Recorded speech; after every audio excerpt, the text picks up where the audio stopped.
you don't wanna just.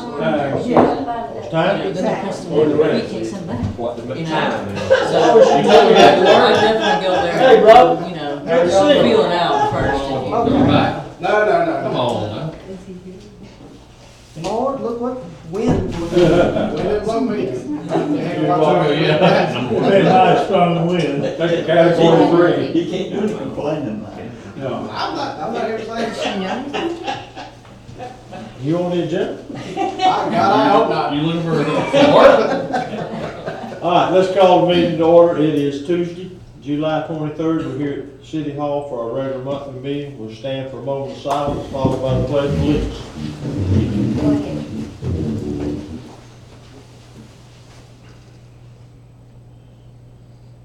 Thank you. I pledge allegiance to the flag of the United States of America and to the republic for which it stands, one nation, under God, indivisible, with liberty and justice for all. Okay. Tanya, you on the phone? Yes, I am. Okay, thank you. Call the roll, please, Jenny. All right, Mr. Pollock, Here. Mr. Smith, Yes. Mayor Kathy. Here. Mr. Wallace, Here. Mr. Putnam. Here. All right, we have our agenda, and as usual, we'll entertain comments as we move through the agenda. This won't be an official citizen's comment, we'll just do like we've been doing. Is Nick supposed to be here? He's 5 minutes He's out. 5 minutes out. Okay, he is coming. Okay, He, go ahead. is Nick on the call or is he here? He's 5 minutes away. Oh, 5 minutes away. Okay, I'll go ahead and get started then, if you're ready, Mayor. Yeah, we're ready. Okay, ordinance 729, this is for a first reading. Essentially, what this ordinance does for us, and you'll see the ordinance below in your packet, it just cleans up some of the scribing errors that we found in the land development regulations back earlier in the year when we were moving very quickly. We've talked through a lot of those. The one area, we've been back to P&Z and reviewed these with P&Z, some of these twice. But essentially, the biggest part in this ordinance, and we wanted to put it in ordinance form just to make sure there was no questions. Mixed use, we cleaned up this section. There was some contradiction between the mixed use section and the new chart. The new chart was what the Planning and Zoning Board had agreed to. So this just cleans up some of that. The primary items are if it's residential, built-in, general commercial, or tourist commercial, they have a maximum of 18 dwelling units to the acre. Setbacks, residential and tourist commercial or general commercial will follow residential setbacks, which is indicated in the chart, so we remove that, number 3. Why did you add number 2, Tanya? Pardon? Why did you add number 2? Number 2 was already there. 100 foot in length?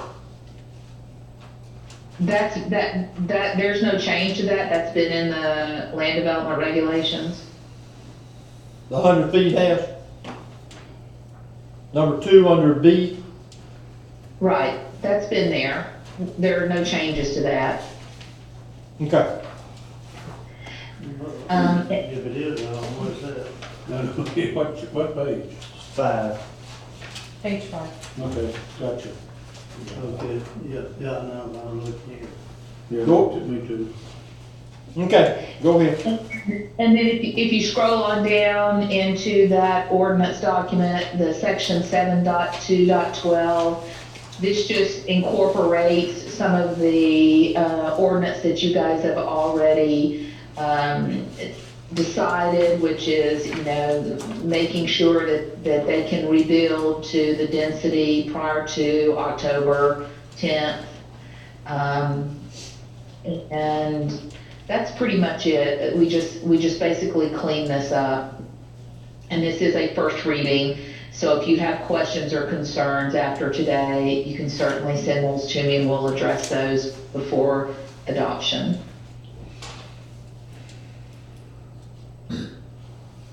Okay. Are there any questions before we, or any comments? Now, I want to make sure this deals with general and tourist commercial only. It's just mixed use, it's just the mixed use section in the land development regulations. And in this particular section, it talks about residential development in general commercial and tourist commercial. That's what I mean, it's relevant to general and tourist commercial for residential building. Yes. Yeah, okay. And the maximum density of 18 has always been somewhere.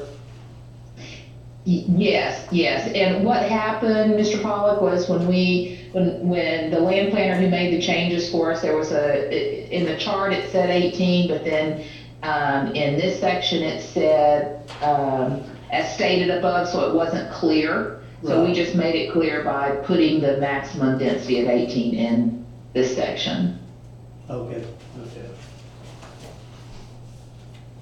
All right, if there are no other questions, comments, the chair will entertain a motion. I make a motion we read ordinance 729 by title only. Second. I have a motion and a second. Any opposition to reading? Jenny, please read.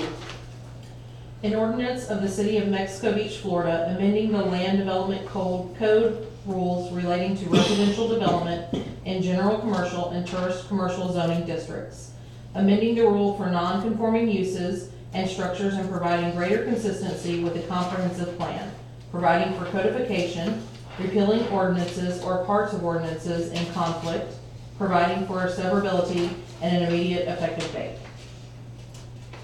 All right, we'll put that on our next meeting agenda for second reading. All right, moving on.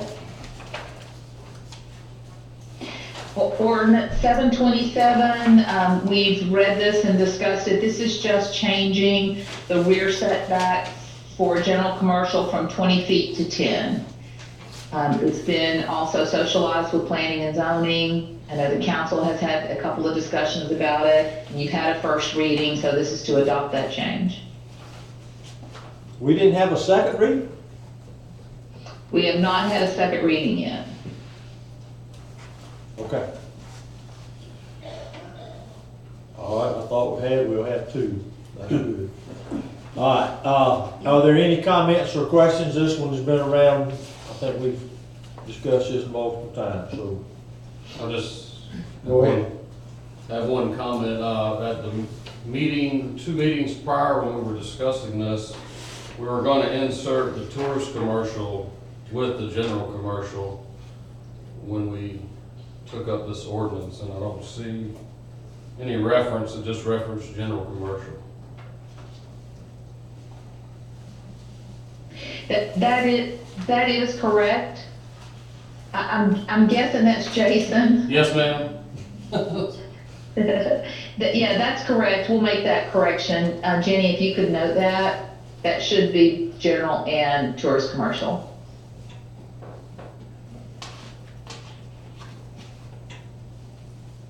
Thank you. Yes. That's it.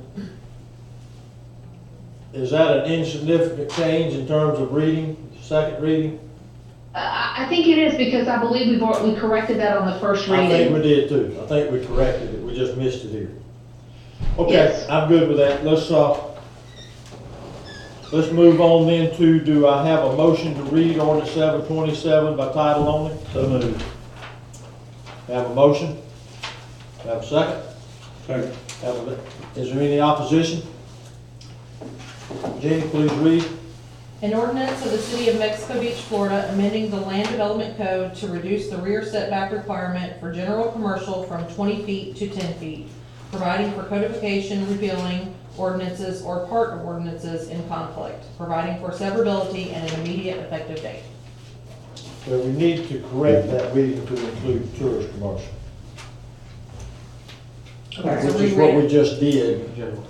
Just need, just in Read your, yeah, just if you would, Okay, read it with that correction, please. absolutely. An ordinance of the City of Mexico Beach, Florida, amending the Land Development Code to reduce the rear setback requirement for general commercial and tourist commercial from 20 feet to 10 feet, providing for codification, repealing ordinances or parts of ordinances in conflict, providing for severability and immediate effective date. Thank you. Is there any other comments or discussion? Call the roll, please. Mr. Pollock? Yes. Mr. Smith? Yes. Mr. Kathy? Yes. Mr. Wallace? Yes. Mr. Putnam? Yes. There's no Was that motion. A motion There to wasn't a adopt? motion. Oh. We need to make a motion to that. Oh, did I? Yeah, because I you forgot said it that. Oh, yeah, again. when you reread it, that's right. All right, well then, but you did a good job. Do I have a motion for adoption? So moved. I have a motion. Got a motion, Rick? No, make a motion to adopt ordinance 727. Second. I have a motion and a second. Is there any opposition to the motion? Let the record reflect that it's 5-0.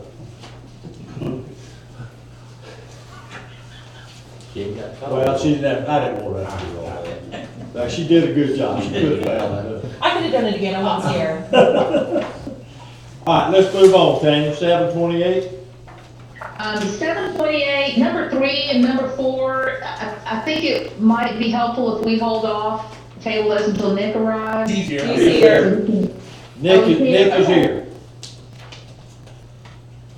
Nick, did you want to, I can say this, our city charter requires an ordinance for borrowing.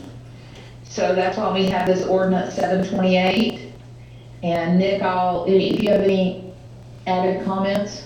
Yeah, that's correct, and because there aren't specific terms or dollar amount, right now, we're not in a position to do an ordinance to approve the actual loan. So what we've done is an ordinance approving up to $25 million amount.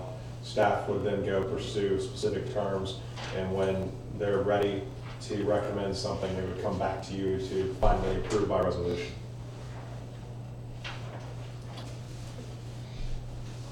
Also an emergency ordinance. The purpose for that is the timing on this situation has become very problematic. Every week or so that passes is difficult for the city.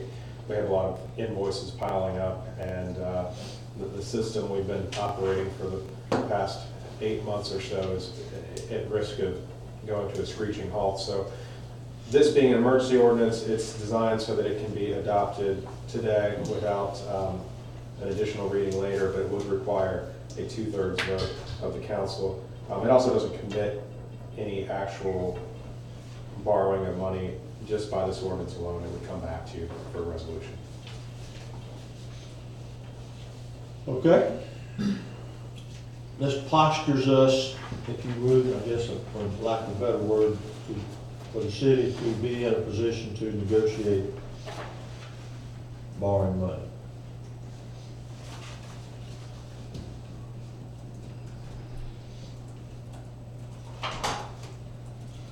Is there, if there's no comments / discussion, Chair will entertain a motion for an emergency ordinance, which means we will read it and adopt it today. Does that happen in one motion? It does. And if there's any doubts among the room that an emergency exists, we can elaborate further on that. It's always good to just fill the record out if there's any doubt, but we have a pretty bad situation on our hands. Yeah, I make a motion, read by title only, and adopt ordinance number 728. We have a motion on the floor. Second. We have a motion and a second. Any discussion?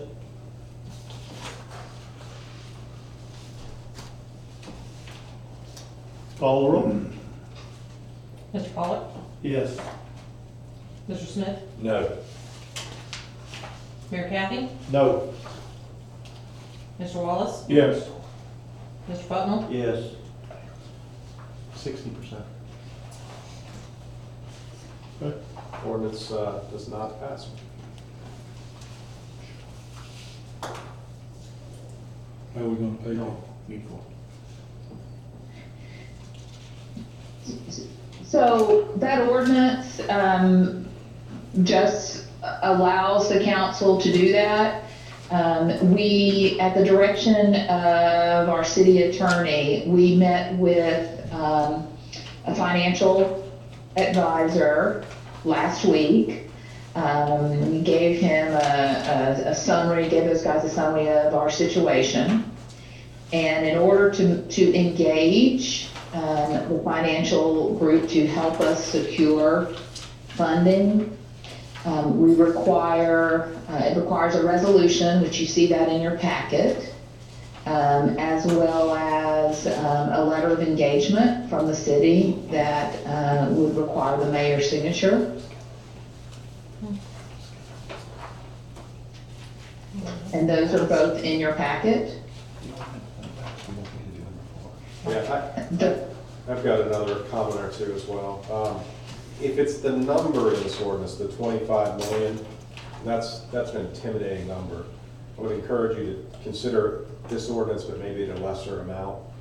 I don't know how the city proceeds with this hurricane recovery process without some additional money, and we're in a position now where some people have it in their mind that we'll get money from FEMA or from the state of Florida, but most of that money, the vast majority, it's only reimbursable funds. So we have to pay a contractor or a vendor first before we're really even in the queue to get money from those agencies. And if somebody has an alternative way to pay some of those bills now, let's talk about it. But otherwise, this seems to be the option. And it's what the other localities in the area that are suffering similar situations have all had to do. So we just need to have a very candid conversation about this, because if we don't have a plan at all going forward and we just leave bills outstanding, everything's going to stop. And we're going to have financial problems on top of that. So Nick, you're saying if we pay our bills first and then we submit them for for reimbursement? That's right. So like, for instance, let's say $10 million outstanding on debris. That's not the right number, but that's an easy number to think about. We don't really have any opportunity to get any money from FEMA on that until we have paid some of that bill first. So we don't have to pay the whole 10 million. Let's say we pay 5 million.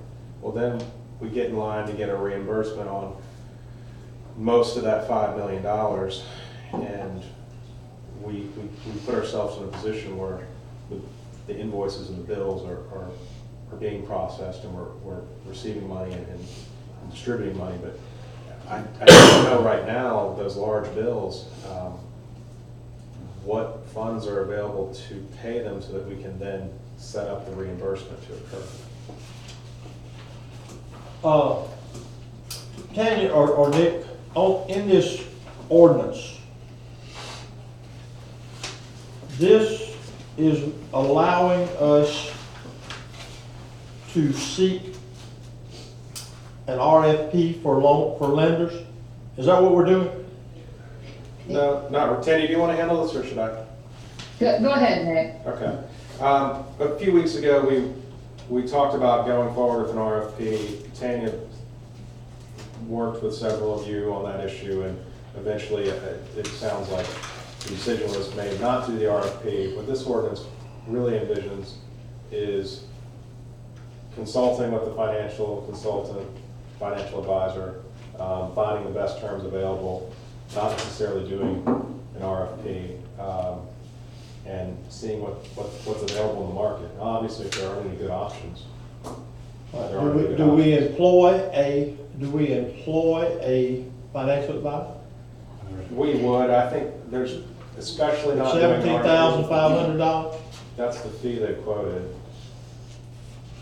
That's, I think it's anywhere from 11 to 17. We don't know the actual fee yet. That's incorporated into the administration of the loan. We would not be paying that up front. And Nick, correct me, but I think this is the same financial advisor group that some of the other cities, maybe even the county, has used for their work. We are not doing anything different than what the other counties and cities have had to do. This is not unique to Mexico Beach. Several of the other municipalities and counties have used the same financial group, and they're charged with going out there and finding us the best deal at the best rate. And I believe they said they would bring back a minimum of 3 offers. But the reality of the situation is we may be looking at, we may not find a financial institution to lend us all the money. We may be looking at a scenario where we have multiple lending institutions loaning us a portion of the funds. Is this reimbursable, their charge? Their charge is not reimbursable, their fee. Yes, this is the firm that, for the recent Hurricane Michael borrowing, that Bay County used, Callaway used, Springfield used, Panama City used somebody else. And I think all of those entities have long, good relationships with this firm. And the other thing that they'll do, besides helping us find good lenders, we're not even sure, none of us are experts on this, what the proper structure would be to best achieve our needs and get the best rates and deals. I mean, how many years, what kind of repayment terms, amounts, and in addition to that, I don't know if anyone in the room could really evaluate a particular set of terms and say, yes, that looks pretty good based on the markets these days, that interest rate, that repayment term, that amount of money, that's a good deal. I wouldn't be able to. I couldn't tell you if 4% is a good or bad deal right now. Lower the better, but other than that, I think we need help with that before we commit ourselves to some. Well, I thought we were dealing with SunTrust. I thought we had talked with them. No, am I wrong about that? We, meaning in-house, Adrian? We did early on, yes. Yeah, early on. Yes, we did right after the storm, but this gives us the opportunity, as Nick said, to make sure we're getting the best deals and the best terms. We're not limiting ourselves to just one bank. And just anecdotally, Bay County used SunTrust for its first couple of borrowings, and then they switched to a different bank on their most recent. So things do change. The bank that might have been the best 6 months ago might not be the best still. Yeah, they went to PNC. Yeah.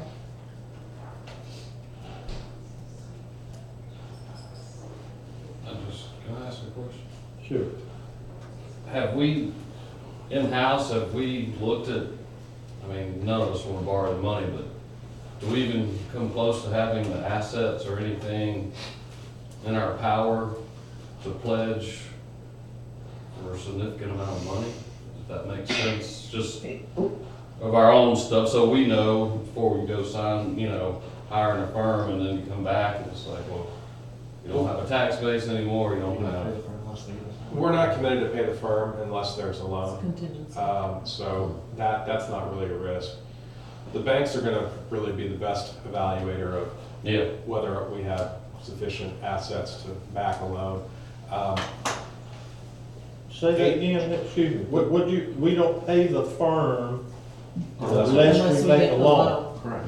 Correct. Because It's unless they contingency get fee. one. They're paid, their Yeah, but are money. we tasking them to get us the best deal? Are we committing for them to go out and get us a loan? Or are we just telling them to research it, bring it to us? Well, they would go through the full process to set you up to be in a Yeah. position to do the loan, but it's always at your discretion at the Yeah, end. but what do we If you owe? want to or not. If they find no bank to give us money, we owe them nothing. If they find a How bank, they gonna find somebody? well, then we pay them. Then we owe them $17,500. I think it's only if you actually proceed with the loan. So if they find you some options, and the options are not good, and you decide this is nothing we could ever manage to pay back, 10% interest rate, and you don't proceed with the loan, I don't believe you owe anything. Well, I'd like to know that, 'cause that would change my opinion or my vote. If we are not voting to employ them at a rate of $11,000 to $17,500, and they are gonna do some legwork for us and bring us back some options, and at that time, we can say, look, thank you, but we don't like any of these, then that's different. That's not what I thought. I'm checking that right now. It's covered in their engagement letter, I just need to find it. Last page, last 2 pages.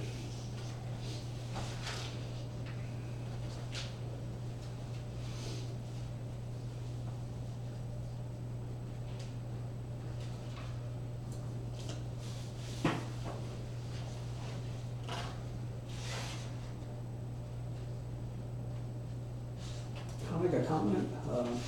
Yeah. You're looking at the millions of dollars, the interest rate alone is unbelievable. You know, I'm sitting here on the outside looking at $1,700 to pay a company that might get you a better deal on an interest rate, even if it's 0.25%, would probably be way more than you're gonna pay, 17,000, way more than you're gonna be paying back in interest, even if you got a loan at 0.25% cheaper. You know, to me, that sounds like, yeah, 17,000 is a chunk of money right now, but it's probably a way to save money when these guys are gonna go out there and do their research and try to get us the best interest rate. But it seems too that if we don't do something like this, how do we keep moving forward? I mean, we gotta do something to be able to get reimbursed somehow. Yeah, I didn't realize when Nick said the fact that you have to pay a bill to put your bill in the queue to That's get money, been there. I didn't know that. That's been there from day one. Yeah. If we don't do this, how are we gonna, where's the money gonna come from to pay these bills? Or don't pursue it, I'm not saying we're gonna do it, but at least pursue it. Well, I was thinking that FEMA was going to do that, where they look at the sampling of that $9 million,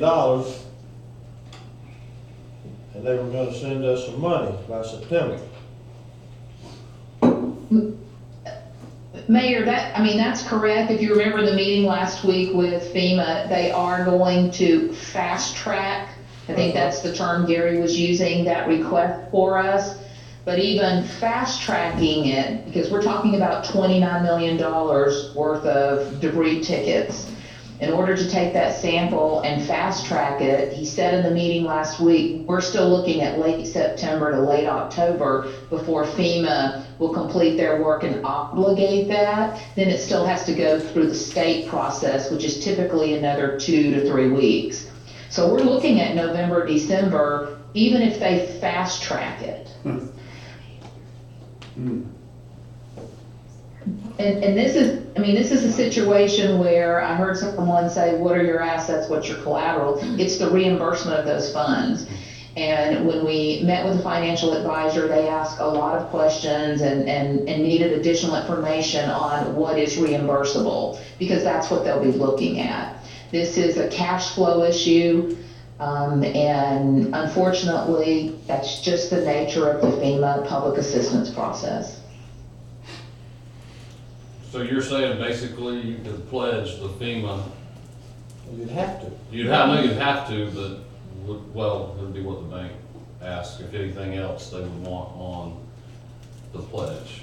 Another question, Tanya, that I have, the borrowing of the money has been, and this is not a new, I'm not going to imply that I'm hearing this for the first time or make it, I know our financial condition. But aren't we counting on the state backing this, giving us a letter? Well, that's what SunTrust had requested. I don't know if other banks will request that as well. Well, I guess that's what we'll find out from our financial advisors. When you have a team of financial advisors representing you, they tend to do things differently and can get things done. So I don't know if they're going to require that or not.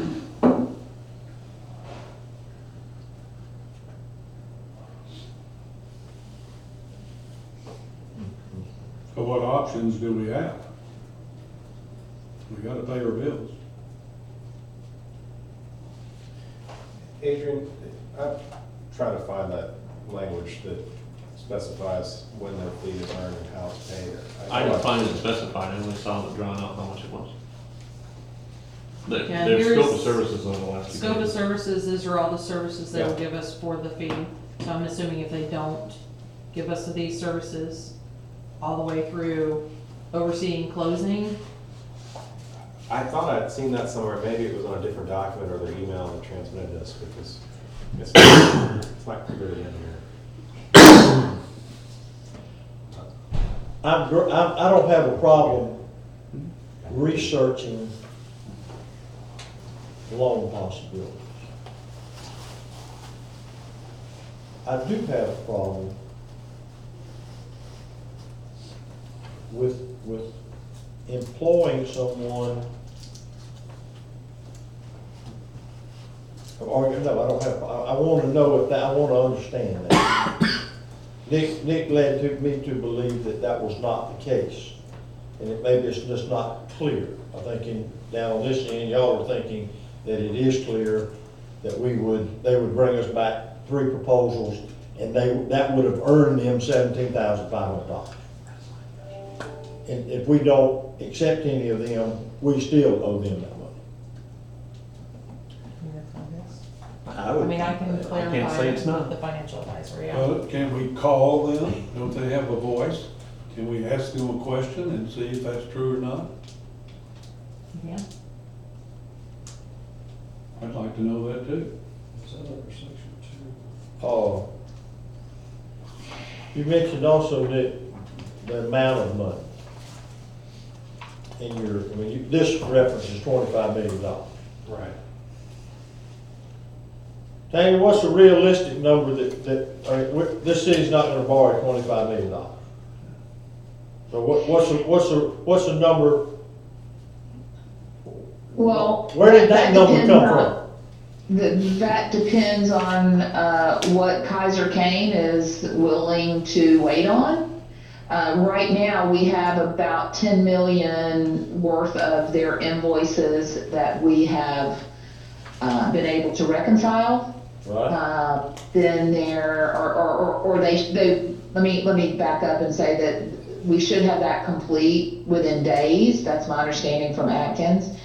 But we also have dredging bills coming in. So if you're just talking about Kaiser Kane, that's one, but we still have dredging bills coming in. So, I think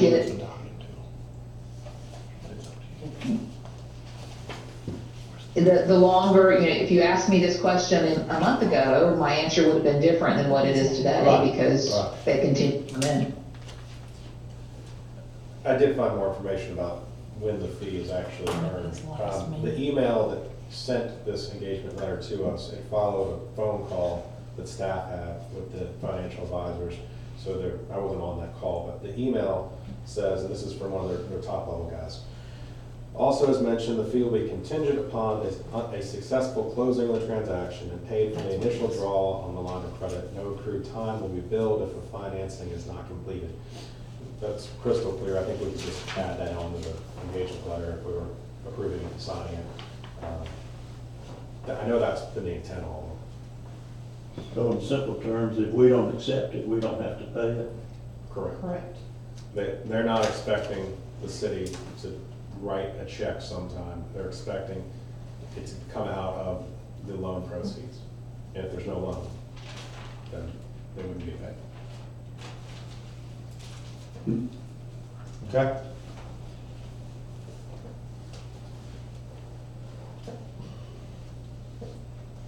All right, that changes my mind. I think exploring what's out there, I don't have a problem with it, but committing to those funds without knowing what's out there, I do have a problem. So, let's see, we had a motion to accept that failed. What? Oh, that's right, it's gotta be 60. That's That's before our It's got, because of the charter, I forgot about that. Yeah, which, I mean, it needs to be 4 of the 5 of you. Okay, all right, well, I don't think it's appropriate just to change. I can't just go back and say I changed my mind, so I think we had to make another motion. Is that Robert's rule? Can you do that? Can you just have another motion, the same motion, and Make a motion to reconsider. That'd be actual Robert rules. Can we do that? You can do that, and as far as I know, we don't strictly follow Robert's. I know we don't, but I like it, I understand, but I didn't want to say that. Yeah, so, Rex, I believe you made the motion? Bobby did. All right, would you restate the motion, please, Mr. Clerk? Motion to read by title and the motion to adopt ordinance 728. Okay, who seconded it? Rex. Rex did? Rex Yeah. Okay. Are you making that same Make motion? the same motion. Second. All right, call the roll. Mr. Pollock. Yes. Mr. Smith. No. Mayor Kathy. Yes. Mr. Wallace. Yes. Mr. Putnam. Yes. I wonder what your alternative would be, Jerry? Can I ask that question? It is a meeting for discussion at the mayor's pleasure. Well, I mean, I a don't, vote is a vote. well, I know, I just would like for everybody to understand why. I mean, Well, it's scary with We 25 we've million. we've sat here and wondered those same things. Necessary. All right, we have, that takes care of 3 and 4, is that right, Tanya? No, you need to do number 4, you need to approve the letter of engagement. Oh, I'm Yeah, sorry, so I'm number sorry, 4 is yes, the resolution letter of engagement, yes. yes.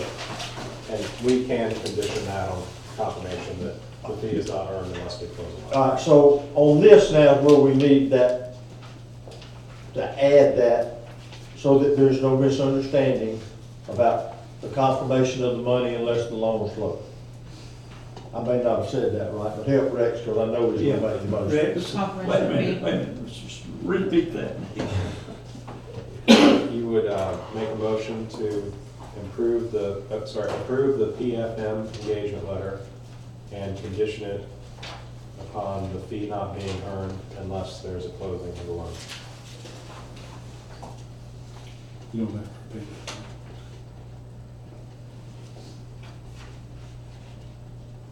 That's the what now?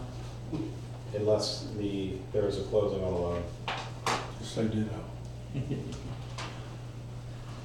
I make a motion to approve the PFM, letter of engagement contingent, the fee not being paid unless there's a closing. Okay, do I have a second? Second. Any further discussion or comments? Call the roll, please. Mr. Pollock. yes. Mr. Smith. No. Mayor Kathy. Yes. Mr. Wallace. Yes. Mr. Putnam. Yes. All right, Tanya, you're at number 5, unless you have a comment or any other thing on those. Well, the next one is the resolution, so Nick, I guess by approving the engagement letter, the resolution is automatic, The or? resolution's not for approval, correct? That's for down the road. I think that was a resolution that was just included with the ordinance as an exhibit showing the type of resolution we would probably be adopting later. Yeah, I don't think it's actual. I'm confirming, I don't think there's a resolution for you to adopt right now. Okay, it is my understanding, Jenny, and correct me if I'm wrong, that PFM required this resolution? I don't believe they required the resolution. I don't remember off the top of my head. What's the title of the resolution? Let's make sure we're looking at the same thing. A resolution of the City Council of the City of Mexico Beach, Florida, authorizing the issuance by the city of its blank principal amount hurricane recovery revenue note. I drafted that resolution. That was an exhibit that came up. It was an exhibit to the ordinance. Down the road. it doesn't require action. Okay, Tanya, are we ready to go, or you got another No, I'm ready to move on if Okay, I so- thought we had to have a resolution, but we can move on. Okay, we're, 5. Number 5, this is the 50 for Florida race, and I know you guys had some discussion at a recent meeting when I was not there. My concern about approving this is we don't know where the money's going to. I know that the answer and this is a for-profit organization, this is not for-profit. And what I've been told is it's going to the caregivers in the community. And I mean, when you're gonna shut down your city for a period of time to allow for this race and you're gonna be supporting it, I think it's important to know where the money's gonna go in your community. I talked with Kimberly Shope. The CDC is not promoting or endorsing this race. No one has reached out to them. It takes place on the same day as another event that's going to be at Veterans Park to commemorate the anniversary of the storm. So I just need some guidance from the council. I'm not sure we know enough about where the money is going to go to that we would want to approve this. Well, it says not for profit and gives a tax exempt number. 50 for Florida, the sponsors, the promoters of this race is a for-profit organization. Well, then they lied on the application. I don't know what, maybe they're talking about the Yeah, actual so. donation of the funds, but the race promoter is a for-profit, that's what they do, they promote races. The event itself might be a nonprofit, but the company running it is a for-profit. So the company running would have to get paid out of the funds for this race before anybody would get the nonprofit part. We don't know that fee. Yeah, I say let them go somewhere else. Go to another company. We're about the only town they can go through if they're gonna do this right. Well, let me tell you, I've talked to these people face to face, not by telephone. I mean, it seems, I don't know about the money. I know about the caregivers. I'm not sure what that means. But we're part of a 50-mile race. It seems pretty harmless to me. They're gonna run through our town. I don't even know how long it's gonna take, but they have the permit, and they've covered about every kind of base you can cover. Wasn't this race originally starting in Panama City Beach? Yes. I think this is the one but the Panama City Beach wasn't affected.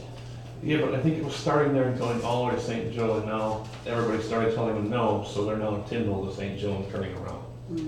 I think that's what the map has changed. Oh, I don't know about that. Okay. I don't know. I thought the map looked different, I was just asking. I don't know about that. I don't know, You're correct, Adrian. It did change, okay.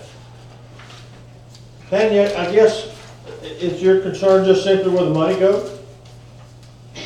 I'm sorry, repeat that, Mayor? I said, is that your only concern, is that where the money goes? Well, I mean, anytime you have a organization who's wanting to promote something in your city, we typically want to know who's going to benefit, where that money's going. It's my understanding from talking with the race promoter that what they want to do is help local pastors. Well, you know, is it important to the council to know where that money's going? That's a council decision. that's why I'm bringing it to you guys. I don't have enough information to tell you where all that money's gonna go at the end of the day and how that money's gonna help Mexico Beach. And if you're okay with that race being held, you know, and running through our city without knowing that, then I can approve it. That's why I'm bringing it back to the council. Typically, when you have special events, you have a lot more detail and you know exactly who's benefiting, whether it's the Gumbo Festival or, you know, fireworks, but in this case, it's just caregivers. And CDC is not Well, they didn't necessarily approach, for. they didn't approach the CDC. Well, it shows 4 feet on the side of the road, which to me is not shutting the city down. And going on the internet and looking at all this, it looks pretty good to me. I mean, I can't say that I know where every cent's going, but What have all the other cities done with this? Have they approved it? St. Joe Beach, But Gulf County did. At the other end, Well, there is no city, There is no around. we're the only city, when you get into the county, it's St. Joe Beach. but they wanted to start in Panama City and come this way. I don't know, I Not don't know something I that know. now. I That's- don't know either. I don't know anything about it. I might have the original proposal, but somewhere, but doesn't matter. Yeah, all I know is the race begins at Tyndall, it goes to St. Joe Beach, and then they turn around and come back to Tyndall. That's So correct. that's gonna be, depending on how many people are in the race, that's quite a long time. And I would imagine that they're telling me that Florida Highway Patrol is gonna be responsible for traffic management, and there's no, requirement of the city. But I would think, just thinking about that race, it's gonna be down to one lane for a while. What day is that? I think it's Is it the Saturday? 12th. The 12th? It's the 12th. Saturday. It's that weekend after the anniversary of the storm. Saturday. And Tanner, are you saying we're gonna be down to one lane because we have some areas where we just don't really have road shoulder? Is that the logic? Because they don't describe needing to close the lane, but that might actually be the situation. Yeah, it's my understanding that they won't close the road entirely, but one lane at a minimum.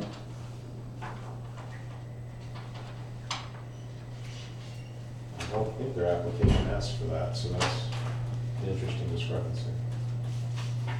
I didn't see anything about it or asking to have that done. Oh, no. But I'm just, for me, I'm okay with it. okay, on For me, page 36, it shows nonprofit Dogwood Church Incorporated. And the guy's name, John Warnock.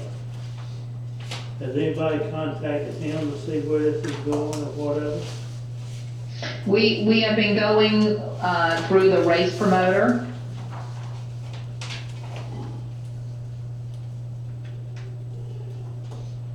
What's the deadline to do it?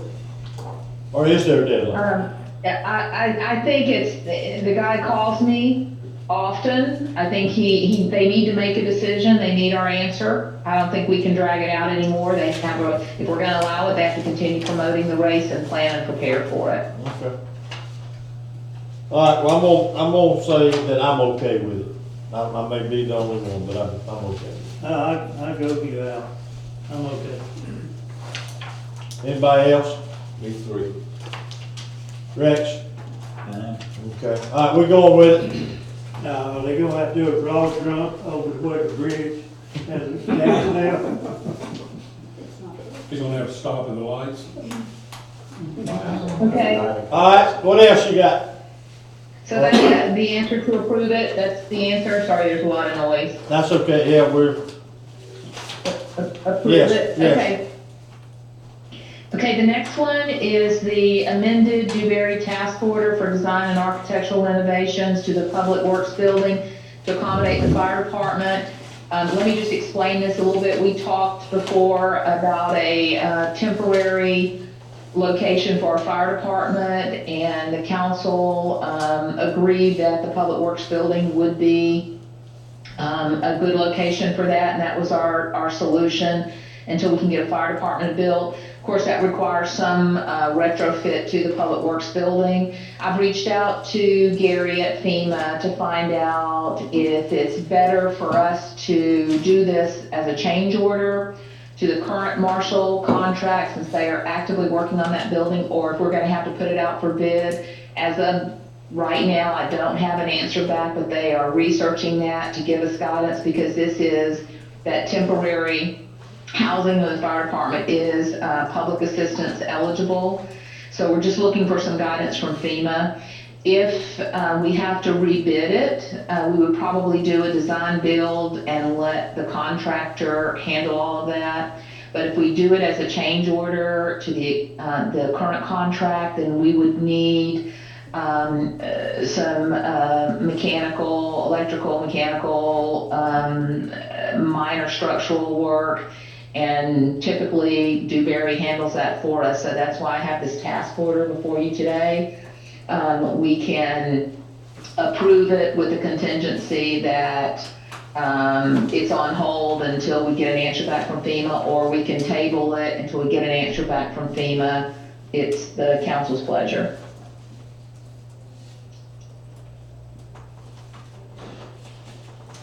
Okay.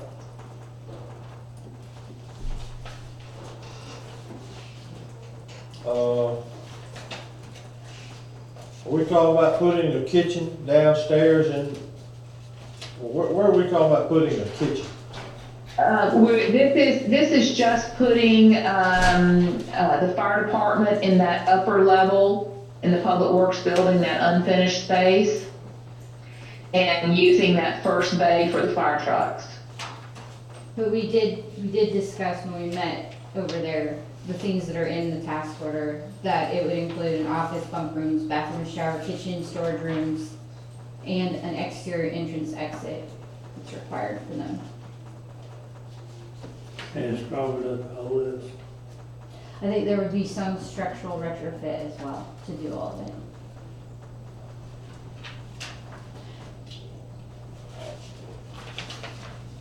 I prefer that we wait and know what FEMA tells us. Okay. That's my one vote, one voice. Okay. What Yeah, about we can do everybody that. else? We can. I'm sorry, go ahead. I was just saying, if no one has any objections on the council to that, then we can hold this until we get a firm answer back from FEMA. Is any idea how much time it would take to get back? No, we don't know. I know the design portion, we're expecting 6 to 8 weeks.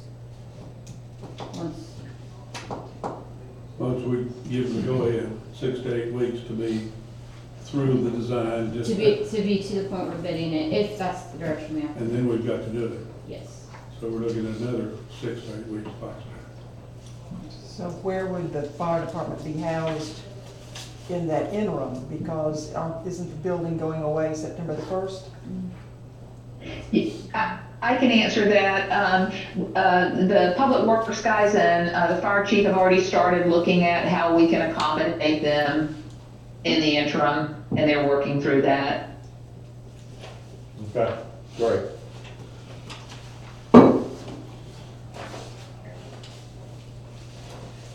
Okay, we'll move All right. on to number 7. I'm ready if everybody else is. Number 7 is the Dewberry task order to do the civil site design and permitting for the pavilions and the work at the marina and the fish cleaning station. Keep in mind that pretty much everything is on hold until we have FEMA money or reimbursements coming back in. But this is an area that in some cases, Dewberry has already put a lot of time and work into this, because we had to do damage assessment for FEMA in order to create the project and establish our damages. So there's already been lots of Dewberry work involved in just doing the damage assessment and getting us to the point where we understand what those repairs need to be. We are not going to put that work out for bid until the council tells us they're comfortable with doing that. But we do need to be prepared, and we do need to compensate Dewberry for all of the work up to this point. So this is what this task order represents. Dean, if you have anything to add? I do. So it does address the additional work for the marina because we decided that we would probably get a better construction cost if we coordinated with DAG on the pavilions and bid not just the pavilion at the marina as part of the marina project, which wasn't in our original scope, but also did the pavilion at the fish cleaning station and the site civil design with that, so that all of that could go out in one bid package with the idea that as a bigger project, we would get a better construction cost on it. And to clarify, this would also include the civil site design for the Welcome Center because we already have engaged DAG to start thinking through that. So this would also include, you know, the stormwater permitting, the civil site design for that.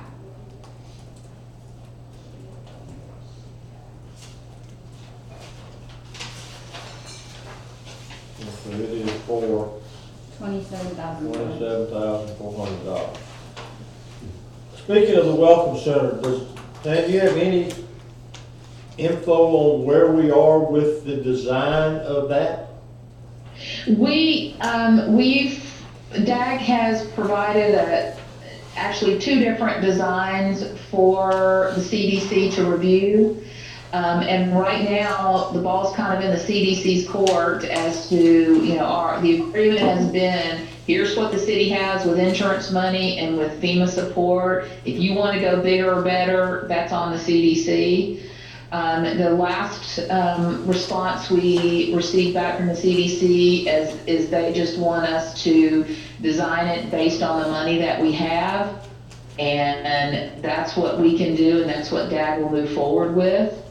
Have they done that? Pardon? Has DAG done Yes, any DAG. design based on the insurance money? I mean, have they been given that direction? Yes, yes. Okay. But they haven't produced anything to your knowledge? They have not produced it. I think maybe it's been a week ago since we got that final answer from the CDC. I'm a little concerned because I just think that they're not gonna like what they come back with. Because that insurance money isn't gonna go very far with current construction cost. How much insurance money? It's about, 260, Adrian, 240, 260. There's so many numbers in my head, I haven't a clue. That sounds right. I remember talking when we talked to Kimberly and had some of those meetings. That sounds right. Get you a washroom. I thought 177. I don't know. Okay, they asked about that at the last CDC meeting, and what we should tell them is that DAG is preparing something for the amount of the insurance money, but. Right, for the money that the city has. And And how much is that into? Well, I'll find that out. Okay. Got you covered. Because I noticed it says in here that we'll bid the Welcome Center separately. Yes. All right, so we have a task order for 27.4 for the services as outlined.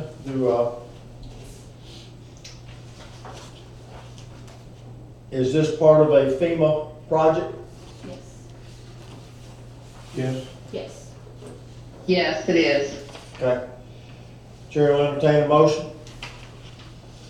Make a motion to approve the amended Dewberry task order for the canal to include the civil site design permitting for the development of pavilions at the marina, fish cleaning stations, and civil site design for the Welcome Center for an amount of $27,400. Second. Anybody? Second. We have a motion and a second. Is there any discussion?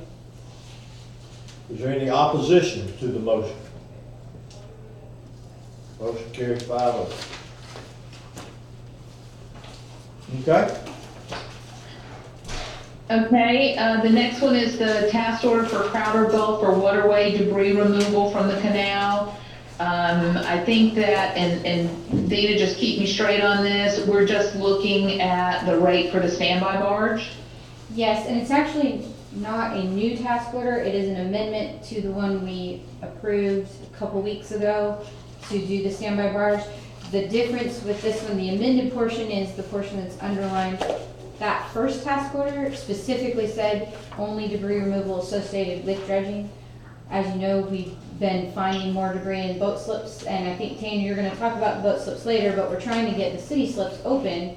So this would allow Crowder Gulf, as directed by the city, to do some additional debris removal within those slips, separate from the dredging. So it's just to allow us to tell them to do that under that task order. A change in. But the amount doesn't change as previously approved, it's just allowing us to instruct them to do some additional debris removal On from the the city side, Yes, what or do- as. where do we divide the canal? Yeah. They've completed cleaning out those boat slips. And right now, I think, Dina, they're still just using it as a standby barge when they hit debris in the dredging. Yes, the daily rate. And they did find significant portions of debris still. I know one thing they found was a roof, so. A roof? Yeah. That's significant. Yeah. So, but we've already paid? Or No, I don't not think in we. this area? Mm-mm. Okay. Okay, is there a motion to amend the task order? Make a motion to amend the task force, or the task order, and notice to proceed. Okay? Second. I have a second. Is there any questions or comments? Is there any opposition? All right, let the record reflect, passes 5-0.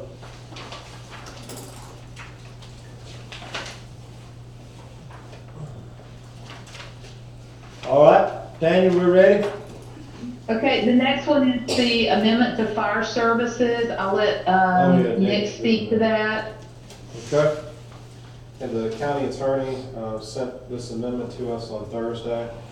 And what it really does is there was an agreement that we entered into as a city in the 1990s that had a flat $15,000 a year compensation to the city for assisting with fire services.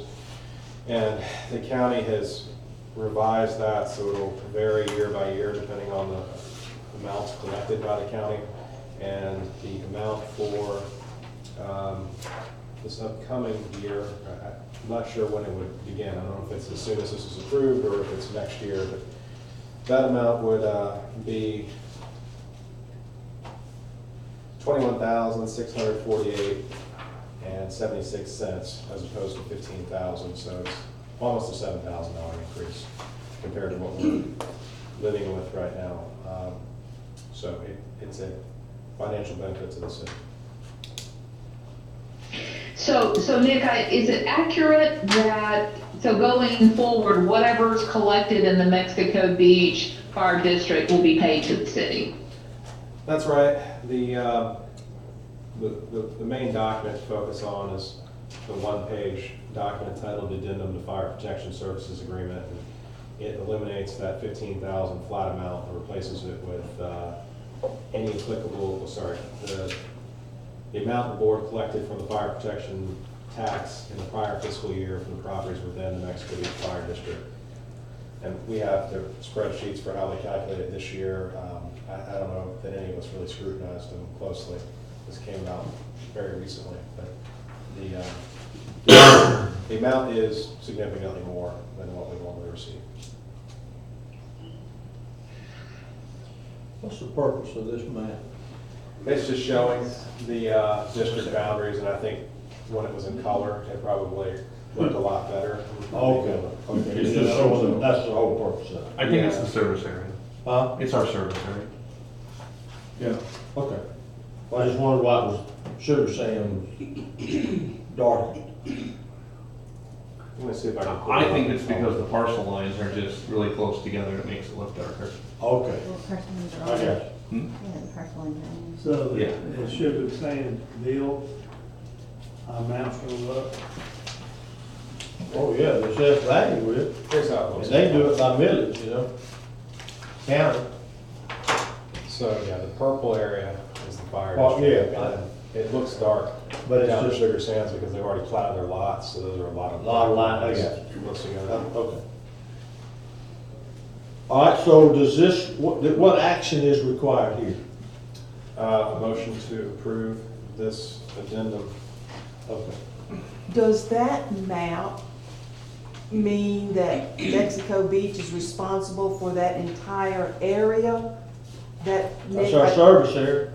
So that goes up like to the We, intercoastal or State Road 22 or, I couldn't, It does go to the intercoastal back, going out of town, but on 386 it doesn't go that far north. okay. And that's not a change, that's Like the it's always current. been, right? Right, I don't think there's a lot of activity up there. I just couldn't tell from the map, it looked so big, like it went up to Highway 22. no, I it just- doesn't go that far. Okay, It's going from 15,000 to 21. What do you Yes, mean plus? and Okay. the general idea is as these properties get more valuable, the amount the city receives is going to be higher, which makes sense, because if the properties are getting more valuable, that probably means they're being developed, and there might be Right. more need for fire changes. Okay, Chair will entertain a motion for the amendment to our fire service agreement. Make a motion to change the fire service agreement from the original sum of $15,000 to the sum of $21,648.76. So that, let's just approve, it's called the Addendum to Fire Protection Services Agreement, because that amount is not gonna always be gonna be 21,000. Okay, But hopefully it'll be 25,000 the next I year. got you. Making a motion to approve the addendum to the fire protection service agreement. Is there a second? So, We have a motion and a second. Is there any questions? Is there any opposition? Let the motion, let the record reflect, passes 5-0. Okay, Tandy, you're up. Okay, the next one is the sanitation ordinance. As you guys are aware, since the storm, we've only been doing one pickup a week, and that's been sufficient. We haven't received any complaints, any concerns. Our commercial properties, if we have to go out and do a second pickup, we do. They call us, we pick it up at no additional charge.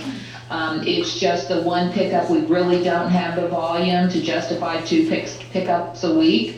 There are days when we don't even have to make a run to the landfill. So I'm just making you guys aware of this. We need to update that ordinance if we continue with one pickup a week. And I would recommend that we do that. It's working well, and we just don't have the volume to justify it. Once we get through the budget workshops, we'll be looking at water, sewer, and sanitation rates again. I don't expect any changes to the sanitation rates, but something that we can talk about. So I just want to make you guys aware that we need to make a decision on that sanitation ordinance and decide if we want to make that change.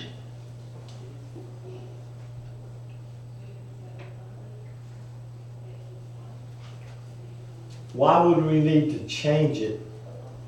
We're just working in an emergency situation. Why would we change it from what it's been for so many years?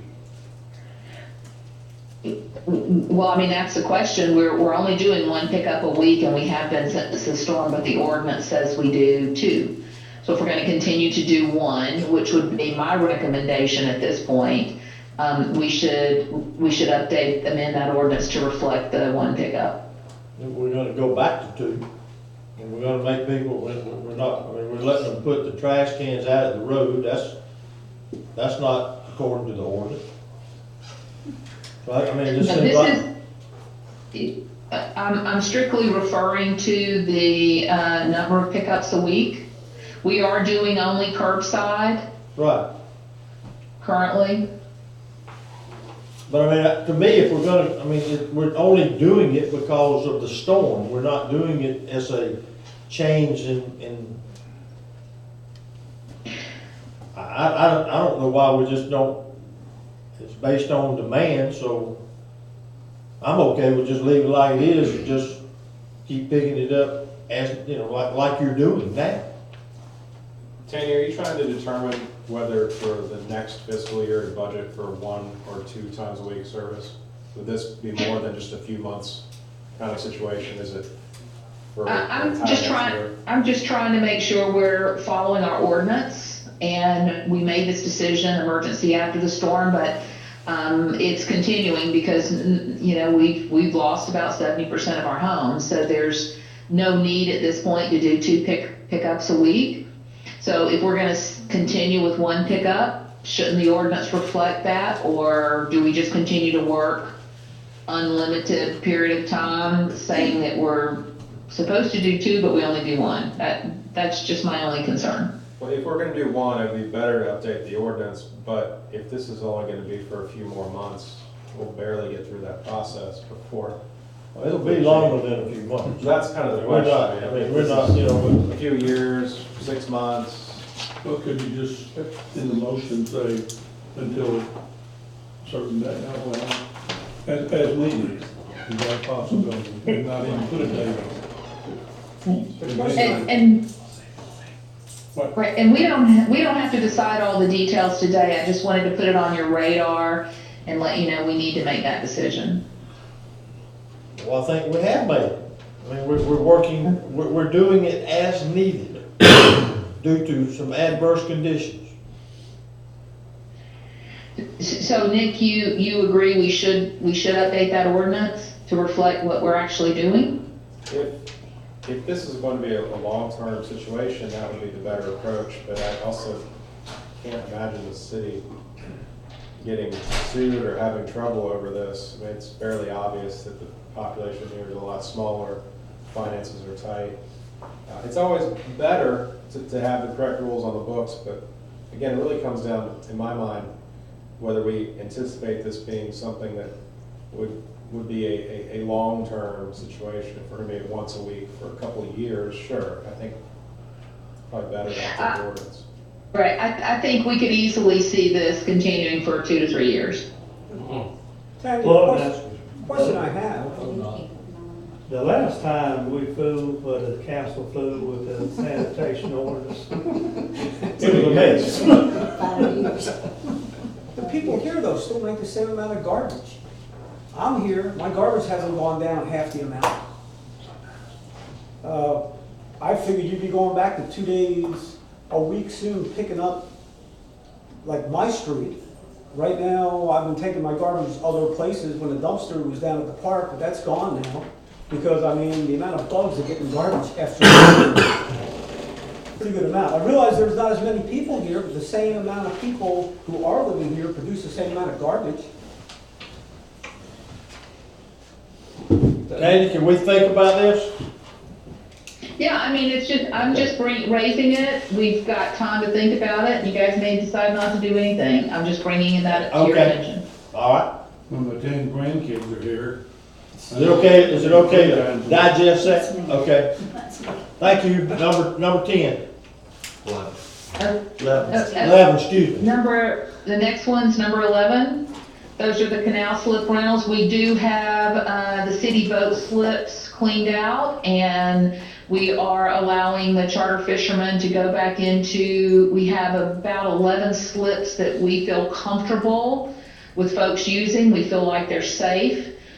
So we're getting the charter boat captains back into those slips. We will also make those slips available up to first come, first serve for folks wanting to rent those. But here's the catch. The catch is once we start that construction on the canal, and we've already started the Salt Creek work, someone has to be available to move that boat, quickly.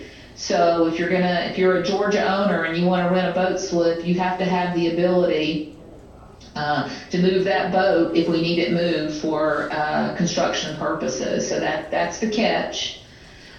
So from a slip rental fee issue, what I would like to do is just get the council approval to charge the rates for no electricity, since many of the dock pedestals are damaged and we don't really have utilities there at this point. So that would be a daily rate of $30, a weekly rate of $173, a monthly rate of $263, and an annual rate of $3,000. Fantastic. Get it if you can. So no objections to opening those up? Anybody? No. No. Now, do we tell them, Tanya, or somebody, John, or tell them that, hey, if we call you, gotta come down here and move your boat, or John can move it, or do we? Yeah. Okay. I've talked to John Lee about it, and we actually, 2 of our charter fishermen have already picked their slots, their slips, because they have larger boats. As far as the electrical part, where we stand on, That'll be part of the marina bid, when we decide that we feel comfortable putting it out for bid. The water, the electrical, the internet, and then fixing the finger piers between the boat slips, all of that will be included with the marina. have a lot about setting it up high and going overhead and down The, instead of at the dock? the electrical, Yeah. well, the electrical conduits are underneath the walkways, underneath the sidewalk. We don't think the conduit was damaged, but probably the wires had some corrosion, just like everyone with the surge, so we plan to just pull new wires through those existing conduits. I think it would probably be more cost at this point to run new conduits and try to do a different location and bring it in overhead. I was just thinking about it to happen again. Right. Safer. Those pedestals are, though, that's a good point, that when we did it the first time, we did elevate those above the 100-year storm event because we were worried about surge.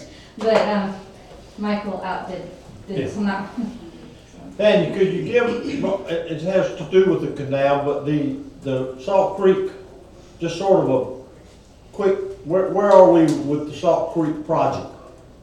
Yeah, they are installing the temporary road. Dina, did they get that complete? Yes, Branch told me it would be done as of yesterday evening. I haven't checked in with him today because I had that update yesterday, but he thought it would be open today. As far as for, limited access for construction equipment, etc. When do they expect the bridge? The bridge is still a ways out. They're waiting on that concrete prefab structure to be manufactured. What's a ways out?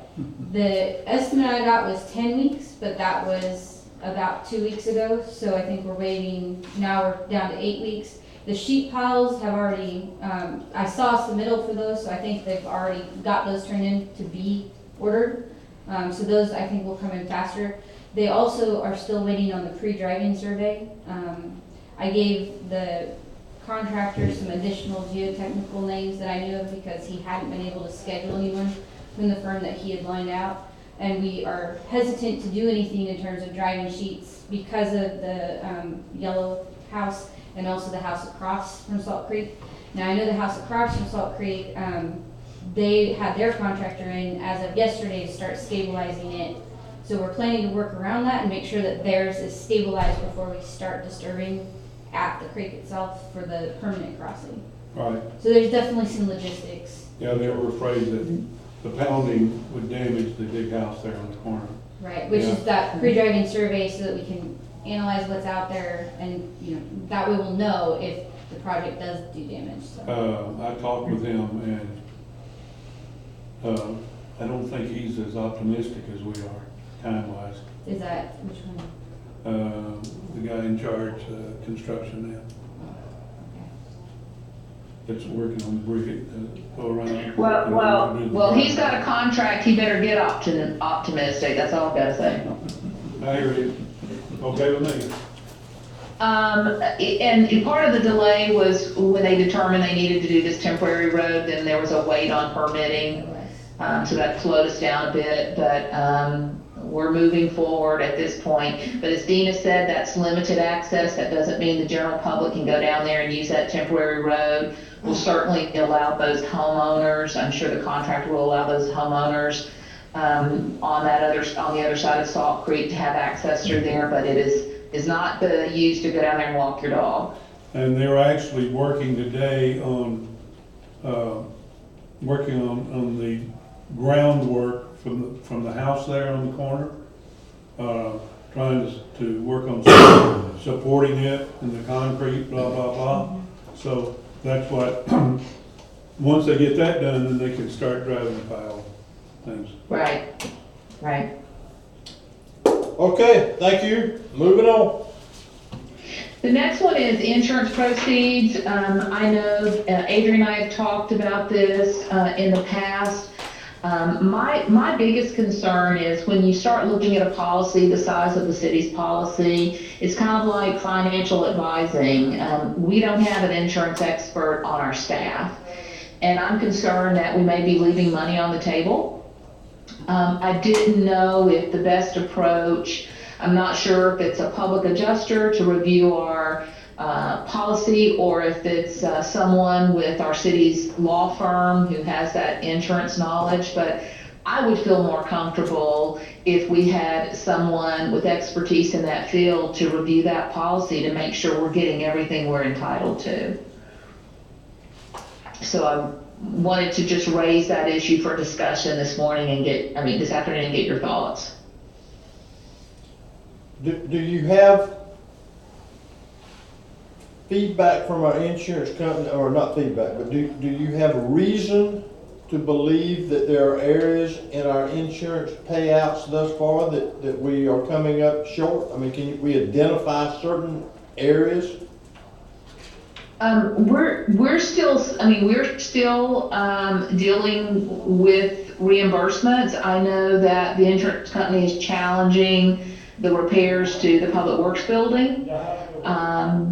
And I think we don't have agreement from the insurance company that they're gonna pay for those damages.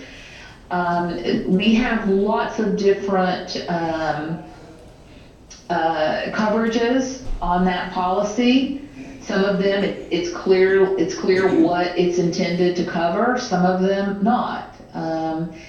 And Adrian, please feel free to jump in as to your comfort level. I just don't have a real comfort level that we're getting every cent we're entitled to. Well, Adrian, do you? We've received $2.5 million. The Public Works building hasn't been paid. There's a squad car that hasn't been fully paid because they think it's repairable. We haven't received our trees and shrub money yet of $25,000. I don't know what else we should be looking at. I mean, there are a lot of different coverages, and I don't think that we've been paid the max on all of those. Or if we've even been paid something under each one of those coverages. I think I've found with insurance companies, they're not gonna jump over the fence and offer us more than they absolutely have to. And that's going with everybody that I've talked to around town here, having to do with insurance companies. So why would these people be any different? So, but I don't know that I wanna pay an insurance adjuster 10% or whatever they normally get for getting X number of dollars more. But if we could find someone. They've paid everything we asked for except for the pier and the 2 things that are pending. Have they paid everything we asked? Tanya, did you hear that, what Adrian did? I'm sorry, say that again? Me? Yeah. I said they've paid everything we've asked for except for the pier, the Public Works building that's pending, and the 1 vehicle. They paid Right, everything that we've asked for. But we don't know what we don't know. So I don't know, I'm just tossing it out there to say I think it's worth considering and taking a look at. I mean, I agree to pay a public adjuster.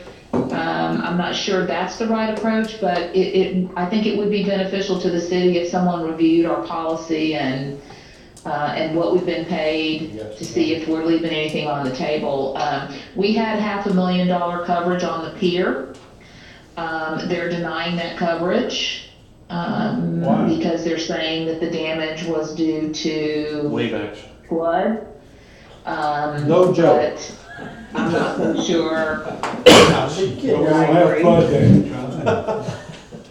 We were supposed to drop it from the policy October 1st and it was missed. We dropped all the walkovers, we dropped the rest of the pier all on October 1st. Because our insurance agent informed us that flood is what's gonna take them out and we won't cover flood.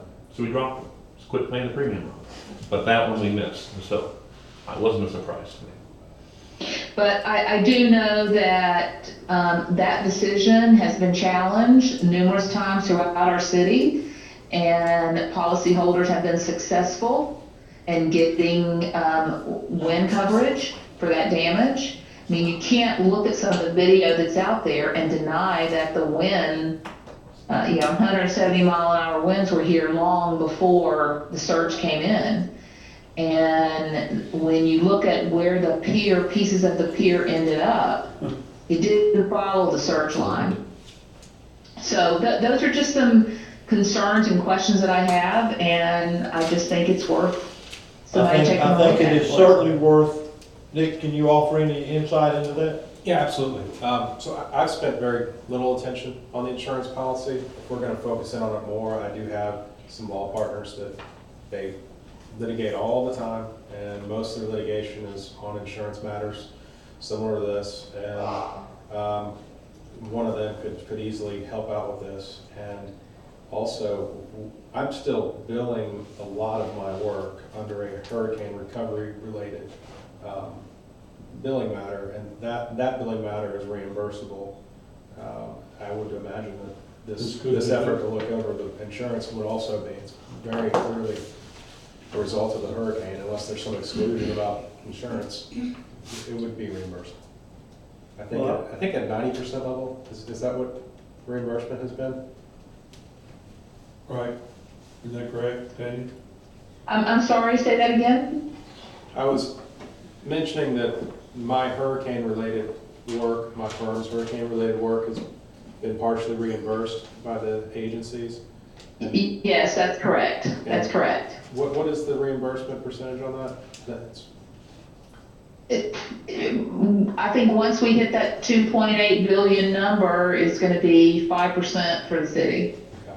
We'll be on the hook for 5% of that. So that's a fairly low cost, and you can get somebody who, I mean, I could look at it, but I'll give you somebody better than me to look at it, who will, All right, I think what we should do is let someone look at it and prepare, let Adrian, prepare something that shows what we have received and pass that to your people and let us at least do an analysis of it. Yep. I think it's crazy not to do that. I agree. Okay, we will do that then. Adrian, you can Okay. please get with Nick and find out, get him a packet and. As soon as I found the spreadsheet, it was on my desktop, the old computer. I do, email it to you. Whatever you do. John. All right, Dan, you have miscellaneous? I just have one miscellaneous, and I wanted to bring it before the council. We have, of course, one beach vendor, and we've received several complaints. The driving on the beach and the wooden chairs, which under the current ordinance are in violation. And I just wanted to get some guidance from the council on how you would like for us to handle this. It's, clearly a code violation. Nick, if you wanted to jump in and add your thoughts. Yeah, the main issue is the heavy wooden chairs are out there like in prior years. Our ordinance for beach vending says that Those were no longer allowed as of September 30th last year. We were preparing to go ahead and enforce that ordinance and do whatever we needed to do to get compliance, but Tanya had a good thought, which is based on the experience we have with changing some of the rules of the resolution earlier this year, before we just jump out and get aggressive and potentially have to revoke that permit. We did want your feedback on the issue in case there's a different thought on these wooden chairs and the driving on the beach issue now, and we don't want to pick a big fight if we're going to back down later. So we wanted to know from you if we should proceed with requiring compliance on the wooden chairs and the driving on the beach. Well, if you're gonna attack that ordinance, what about the ordinance of, people having dogs on the beach? There's dogs over everywhere now. Where do you stop on attacking what ordinances are? I mean, I'll just speak to this one. I asked when we said we were gonna allow vendors, I asked a direct question in here. Are we gonna, how about the wooden chairs thing? And it was said, of course, it would be followed to the new ordinance. And I hate to say it, it's kind of a pattern. It really doesn't matter what we say. And it's a shame to me that you have a vendor that seems to just do whatever, no matter what kind of ordinance we have. And I was disappointed because I asked the direct question and you said, yes, it would be enforced. And I said that because that was what we understood at the time, and once the business began operating, that's not what occurred. I did reach out to the attorney, and his position was that rule doesn't apply based on something much earlier in litigation a year and a half ago, and we disagree with that. But the important question is, do we still, as a city, care about the wooden chairs and the driving on the beach issue? If we do, we're going to enforce the ordinance. And if you're inclined to say that doesn't matter anymore, life is different, the hurricane happened, and you might change those rules, well, we don't need to get too assertive spending time and money and resources on some big enforcement effort which could turn into litigation. Then we need to change the ordinance. I mean, if an ordinance means anything at all, I don't really care. We can say that about anything with the hurricane, about ordinance. It changed a lot of things, but, you know, I still have been trying to go by the rules. Right. And I think if you're inclined to say we don't care anymore, we should change the ordinance. That's what I mean. But it's totally up to you. It's a pure policy point. It seemed important last year, but it can be changed. I don't want to get sued again. Of course, you two aren't sued.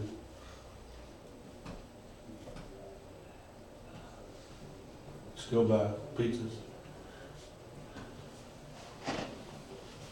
So what do you all think? I mean, either the ordinance stands or we rewrite the ordinance. And if the ordinance stands, then he's got to move his chairs.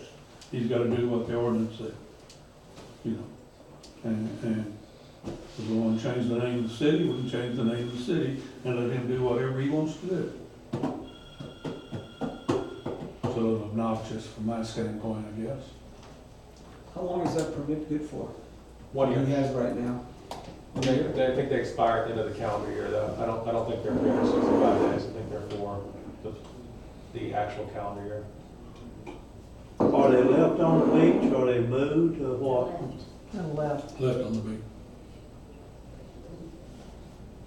Well, back when, didn't he move it away from the beach, up against the wall?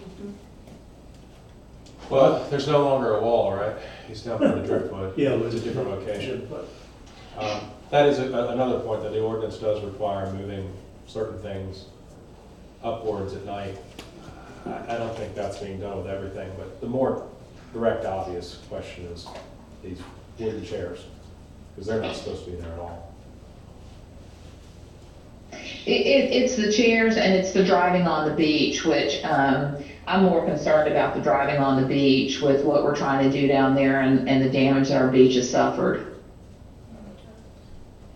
Tanya, can you describe the driving on the beach situation? Is it that he's got cars outside the allowable hours, or is it that they're driving in too many locations, or is it both?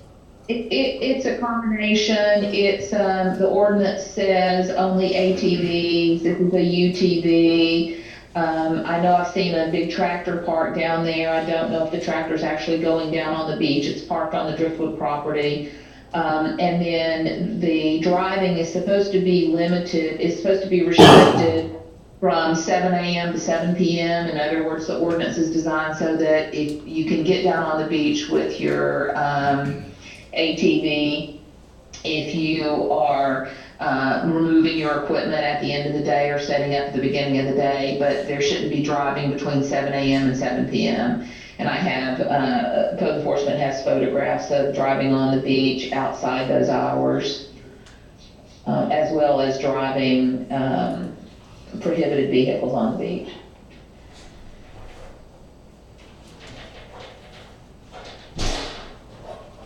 It's really simple from a citizen standpoint, and I have had this conversation with a number of other residents. We are all required to meet the conditions of the ordinance about beach stuff, under the leave no trace and everything else. It is infuriating to all of us who are required to meet all of the other laws that a single individual has for several years now been allowed to get away with breaking the law whenever he chooses. And again, those chairs were prohibited after last year, and yet they appear on the beach. They're still down there in violation of the law. The driving on the beach, nobody else is allowed to get away with it, and yet this one person thumbs his nose at the entire town, at the council, at the city as a whole, and nobody does anything. The citizens, the ones that I talk to, are so fed up with the inactions of this council on this that there's no describing how angry we are about this. Find a backbone and do something about it, because the rest of us are required. This is deliberately giving a single individual absolute ability to do what he wants to do when the rest of us are being penalized. We have to follow the laws. Why is he not having to follow the laws? It's just that simple. So find your backbone and do something about it. Well, as the ordinance stands, the ordinance stands. And if we're going to allow other than that, then we need to change the ordinance. It's that simple.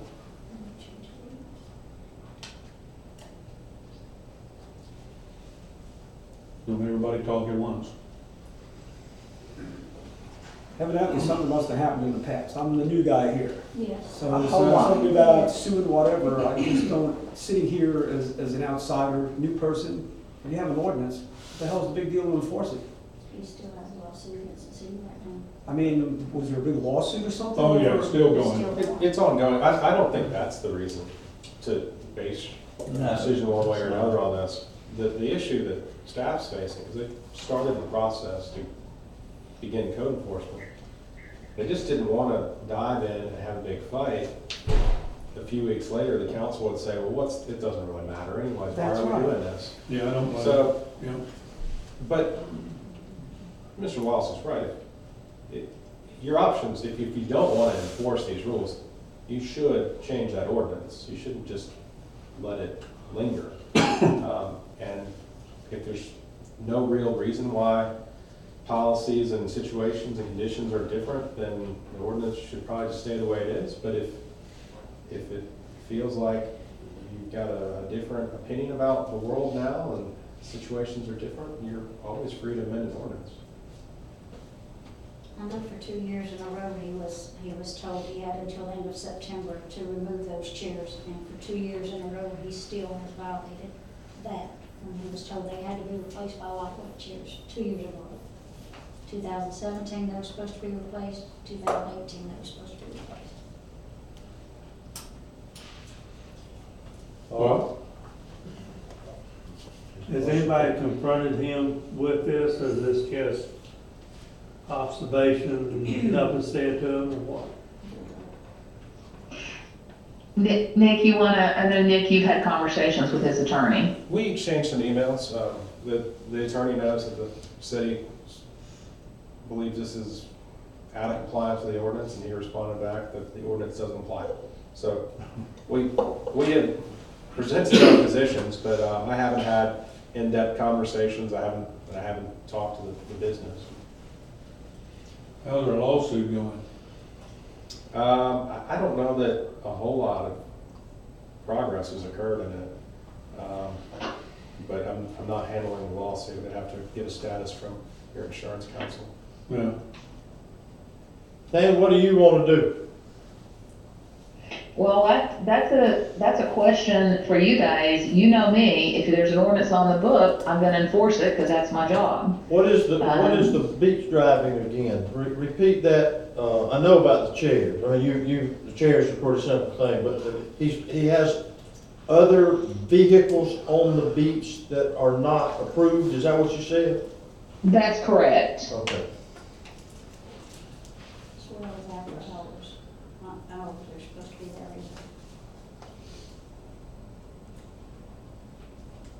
I mean, the item moving the items to the toe of the dunes, right now, I would prefer that not happen. We don't want any damage to the berms we've just installed.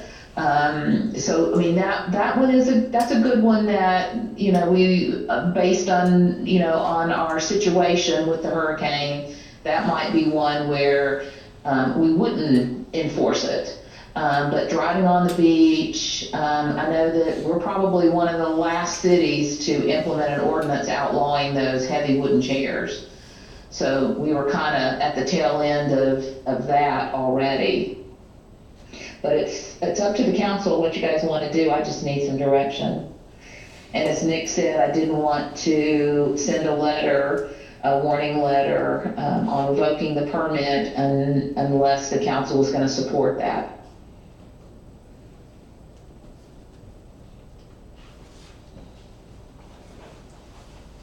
I'm for supporting it, or change the ordinance. There's no option as far as I'm concerned. We either change the ordinance or we enforce the ordinance. That's what ordinances are here for. I mean, it's black and white as far as I'm concerned. I'm for leaving the ordinance as it is. It's very disconcerting to see that code enforcement and other people who are supposed to enforce ordinances are hesitating in this one instance to enforce what is clearly on the books because they are afraid that the city council will not back them. And the city councils in the last 2 years have not backed this. And so when the citizens see code afraid to enforce the laws and do what they're supposed to, and we have to follow it, what do you think that makes the citizens think of the council and the way things are run in this town? That one person is not... Lisa, you've had your say about that, okay? Also, this isn't a situation where the city is just informally not enforcing things and we're uncertain with the staff as what to do.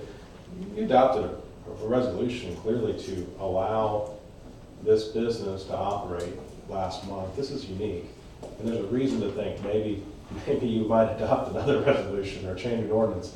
Staff just needs to know before escalating this, and I think that's a fair conversation.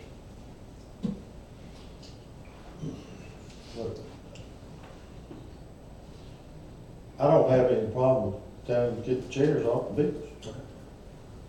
That was the agreement we had. Somebody confront him with him, tell him to do it. Well, I mean, he obviously, I think Tanya's right. I mean, you should send him a letter. Tell him the chairs are on the beach. I don't know enough about the chairs on the beach is a clear violation of the ordinance. the heavy, those chairs. The driving thing, I'm not sure what conditions, I mean, I guess, I don't know what the condition of the beach is, I don't know what he's had down, I don't know anything about that. But if we have things that he is doing that he's not supposed to be doing in terms of what he's got down there to work with, then y'all tell me, shouldn't be doing it. Well, is this the case where the code person just goes by and talks? Well, I mean, I don't know. I always like to handle things that way, but sometimes we want to send, I don't know. Yeah, well, because of the situation, we'll be working closely with the city attorney to craft whatever we do. So it sounds like 3 of you guys are in favor of us enforcing the ordinance. Should we have Yeah, when a it vote? comes to the chairs, it's clear. That's not a question. I'm not sure about the driving, because that, to me, I'm still a little vague. But if we're being reasonable and we're trying to, like the trash cans, it's okay to leave the trash cans out by the road. If we're just being reasonable with the beach,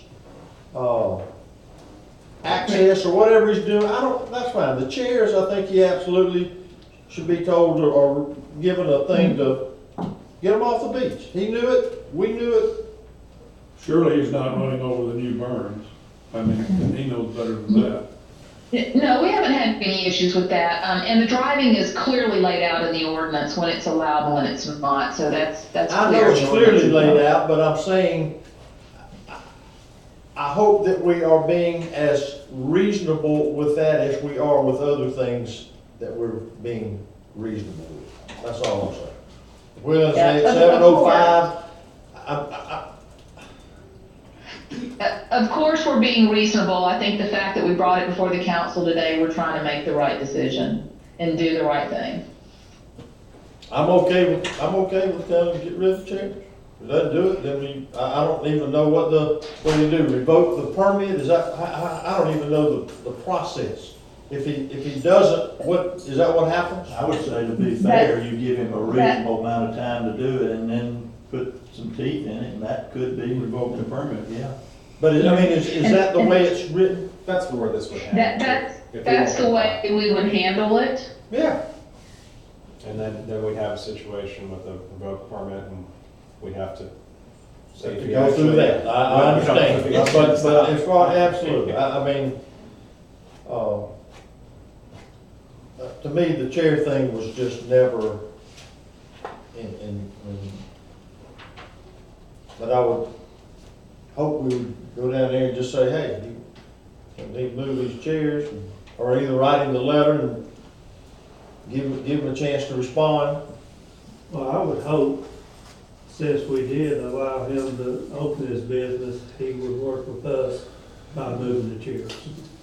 I would hope he would do that. Well, he's not gonna do it unless somebody asks him to do it. Somebody got to approach him. And that's the code enforcement. Well, that's what we're doing here, so yes, I say send a letter or a person or whatever, and say, hey, here's the deal. Yeah, by next Every- week. Whatever the protocol is on the code side of it, so that he's aware of it. We can do it, but I just want to make sure we're clear. We have reached out. The city attorney has reached out, so this isn't a surprise. No, it's not. How long ago was that? It was right Within around the 4th the- of July, and it got put on hold for a little bit, people traveling, and then, So it's been a week or so? Good enough. it's been Oh, about everybody's got 2.5 weeks. Does everybody agree to Everybody's this? gotta have make their own decisions down there. That's just the way it's gonna be, and the way it's gonna be. All right, we All got right, it. what Thank else you you. got? Are we through it? That's all I have. Okay, I have two. go ahead. One is a resolution. It came out after the packet, but I think Jenny gave it to everyone. We were intending to apply for the same grant again for the 2019-20 cycle that we already have, that Kimberly came and talked to us about for the beach renourishment and or jetty improvements project. So that, we already have one grant from a previous grant cycle of about $600,000. If we were to move forward, I know we've talked about possibly using that for jetty improvements because that was part of what was applied for originally. I think we may want to apply again because likely it'll come in above 600,000 by the time we get through design, permitting, and actual construction. So if we were to, this is due the end of July. So if we were to submit that application, we would need a resolution by the city that allows us to pledge the 25% match. This is down the road. Again, I would expect we wouldn't even know anything until 2020, and then it would take time to get the agreement in place. But that 25% cost share is what this resolution is stating that the city would allow us to move forward with the grant application, which is due into July. I haven't, that amount is negotiable. I mean, we could apply for as much or as little as you all feel comfortable knowing that there would be that match. But I think we could, there's a possibility we could use any funds secured through this and the previous grant as part of our FEMA match, our 10% share on the FEMA reimbursement, because we are submitting the jetty improvements and beach renourishment through the FEMA process for 428. Well, the only way we can do it is win, right? If we get the grant. I mean, Other than the match. The match. That's what she's talking Well, about. the The city match- still has a match. yeah, but the grant, we can take as much of it as we want. That, yeah. And if we don't, you know, if we only want 20,000, we just take 20,000 and then we pay the. When do you have to identify what you, Well, we'll have to turn in a cost estimate and then a requested grant amount by the end of this month with the grant application. So, Mm-hmm. yeah, I think you certainly should do that. yeah, I agree. Or is this require that resolution or just say, yeah, go ahead? No, we need to, this is part of the grant application. Yes, you So have to. this has to be an official action on the city, so. We typically, you guys just tell us that, yeah, you're comfortable with us applying. Your official action will be if the grant is awarded, your acceptance of the grant. Right. Oh, so we Yeah. just say, okay. Oh, so you don't do that, you don't need an official action on this? until No, the I grant. do need the resolution, to submit with the application. Now, it doesn't have an amount, it just says that the city would Okay, that's agree what I to, thought. yes. So, can we get a motion to read, adopt resolution read resolution 2019 dash, do you have a number for it? I don't, Well, we need a number. do we know what number? I'm trying to find it right now because didn't know it was that. Sorry.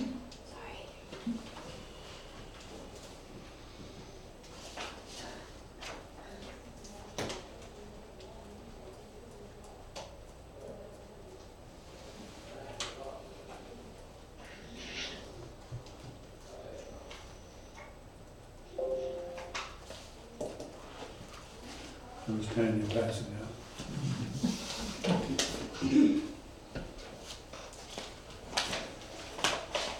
Have there been any resolutions on the city administrator hiring? That would be the last. Nope, May. I'm back to May and haven't found it. Wow. Well, I think we've probably had some add-ons since then. I feel like there may have been something more along these lines that could be more recent than that. You can make it number 10, I don't care. SRF. I know we're not that high. We have SRF resolutions. Make it number 10. 10. Is that it? 2019-10. I need to wait till the next. I know we're not that high. Bobby's, he's a mayor. What's the number? 2019-10. He's cool, I could have said that. I did. I know we're not that high yet, so we're safe up there. Then you just go ahead. All right, do I have a motion to read resolution 2019-10? I have a motion, do I have a second? Any opposition? Please do so. Somebody, By title or whole by resolution? title. Okay. A resolution of the City of Mexico Beach, Florida, supporting the city applying for FDEP Beach Erosion Control Program funding to meet the goals of Mexico Beach Management Plan. Motion to adopt. So moved. Or approved. We have a motion, do I have a second? Any opposition to approve the resolution? Motion carries 5-0. What else, Ms. Dean? So the other thing, Tanya had asked me to reach out to DOT about when Highway 98 will be reopened, because they had originally said July 19th. And Tanya, I know that you'd asked that, I got the email kind of during the meeting, but there was something else that came up with that. So the new date that I've received is August 5th, is when Highway 98 detour will end. However, North Florida Construction that is doing the berms has requested that the council talk about extending that detour to the end of August, because they have not been able to finish the berms on that section of road where DOT's been working for a number of reasons. So they can accommodate the highway being open, but just for you all to understand, that would mean 2 flaggers. They would have to close 1 lane to allow traffic through, so it would be kind of like what's happening in St. Joe Beach now. And they are running trucks every 6 minutes, so it would be pretty busy. So I told them I would ask you all if we're open to that idea. For how long? And End so, of August. yeah, so it's supposed to open August 5th. Contractors requesting it. 3 extra weeks. 3 Three weeks. additional DOT weeks, has to yes. approve I that. think. DOT will have to approve it, but the first step is asking you all if you are interested in doing Well, that. school's starting in August. We don't have Yeah, as much traffic here. I would strongly recommend you guys consider leaving it closed until we finish that work. I think for safety reasons, plus confusion. And if we open it up, then we've got to change it back to 1 lane. I don't know, it makes sense to continue just where we have it now until we finish that work. It's a lot of trucks I agree. running through there I every agree. 6 minutes. Then let them finish and then open it up. You open it up now, it's just, I mean, Absolutely. you guys gonna cause, I mean, there'll be a time we'll be laughing about when it's closed. We won't even remember. I understand. Speaking of that, I'm sorry. I was gonna ask Dean, I haven't looked at this, but have you looked to see the steps in the process? Is DOT gonna ask for a resolution at some point?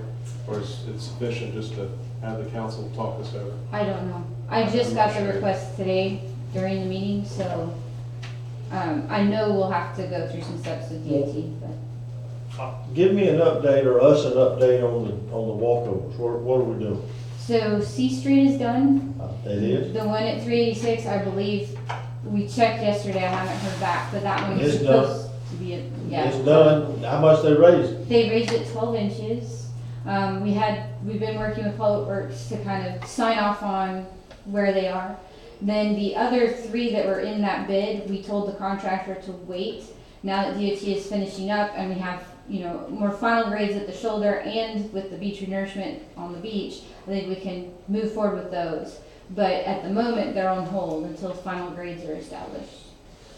I know, but are they gonna be available, are they gonna be ready when we open the road? I'll have to check with the contractor because we hadn't planned on demobbing and not proceeding. He was gonna keep going through them. But I think by doing this extra month, roughly 3 weeks of the road being closed, I think that's doable. I can't say for sure until I talk to him. But I think it will definitely help once DOT's out of that area for him to be able to move forward quickly. So I don't foresee the North Florida construction interfering with the new walkovers the way the DOT work has. Okay. What else you got? Jen? You have anything? I've got 4. Four. First one is I need a motion of the council putting Bobby and Jerry as check signers and removing Linda and Bill.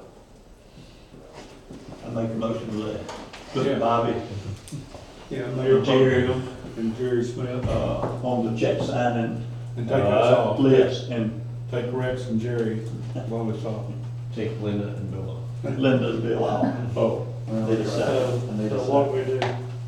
We'll get it set up and I'll let you know when you need to go down and sign, or I'll try and bring them back here. They'll call you when it's really convenient for them. So I set up my cruise now. All right, we have a motion. Did we second it? Jerry, did any opposition? Second. Second, okay. What else you got? Next one is I need a motion establishing a new dedicated fund for the SRF loan grant that we got. We need to place $411,891, which is our match portion, into a dedicated fund and we're going to use water and sewer impact fees to make that match.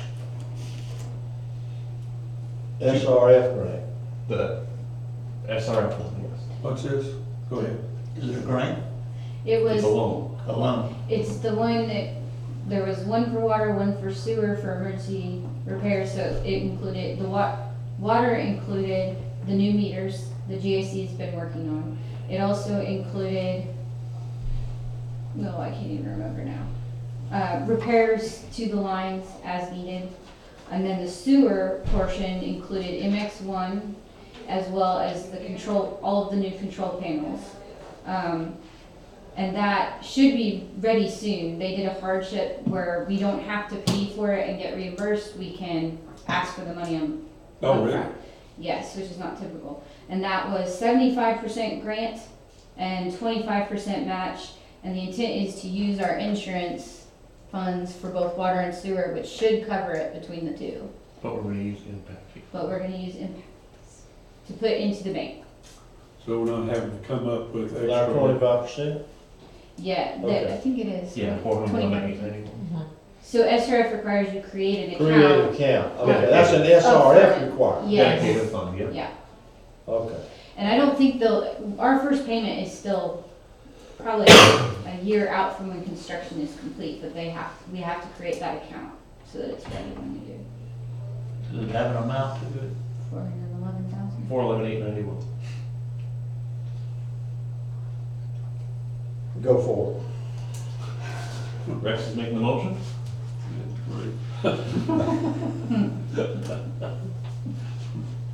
To approve an SRF Account. Dedicated account. dedicated account in the amount of $411,891. Way to go. All right, Second. we second, have a motion second, any opposition to the motion? Let the record reflect that passes 5-0. Next one. As we know, we've had piles of P and Z requests, variances, replats, it's a little bit crazy. We missed one last meeting, and they are on a time crunch, so we have called a special P and Z meeting for Monday, and a council meeting for 1 PM on Tuesday. It's been advertised and letters are out. One agenda item, just that variance. Didn't you think you ought to ask us? Yeah. You said it's a variance. We're losing control here. Variance or replat, which one is that? Who was Variant. I think it's a variance. Mm-hmm. the variance? It's on 37th Street. Yeah. It's a replat. A replat. Is it a replat? Maybe I'm thinking of 39th Street. We missed that, huh? Do you have a good, complete application? Yeah, yes, we have the application and everything. It just didn't get advertised For the last meeting. for the last meeting. We can't tack it on at the end of the budget meeting. Well, P and Z doesn't meet until that evening. Well, let them change their time. I'm available, I'll be fine. Okay, I'm good. I don't know, it doesn't matter, but we got 3 here, I guess, I it seemed like Tuesday, and it's in the middle of the day. Or possible time. Can't we? 9. One Can we way do or it the at 9? It's advertised I almost as do it one at o'clock. 8. It's advertised at 1. Oh, it's all, oh, I didn't, yeah. okay. 21 days, all that good stuff. There'll be 3 people. All right. You be here? All right, last one. Tuesday. Next Tuesday. Tuesday. The 30th, Tuesday the 30th. You'll be here, okay, we got it. I'm There you here. We covered. They were easy ones. Last one was Jenny's fantastic. We were asked yesterday how long we've known each other, because she's a female version of me, apparently, one of the staff members thinks. So, But better. Without the beard. we're pretty much wrapped up with the clerk side of training, all that good stuff. We started financial, and I think 2 weeks from tomorrow, the 7th of August, I'll be going to more of an as needed, because that'll be 1 month of rotation, and we're gonna cut her loose. Good, Very good. good, Judy, very good. Good job. Yeah, well, yeah. I think she may cut you loose more than you. I try every day. Every day. I put them in a corner. You see me in that corner a lot. All right, what else you got? Done. Good. Anybody? Nick, No, sir. motion for adjournment? So moved. All right, thank you, everybody. Well, that was a lot of fun. Thank you. Thank you. Hey, man, how you been? Good. How you doing? I'm doing well, thank you. Always good to see everybody. Yes, sir. Appreciate Tanya.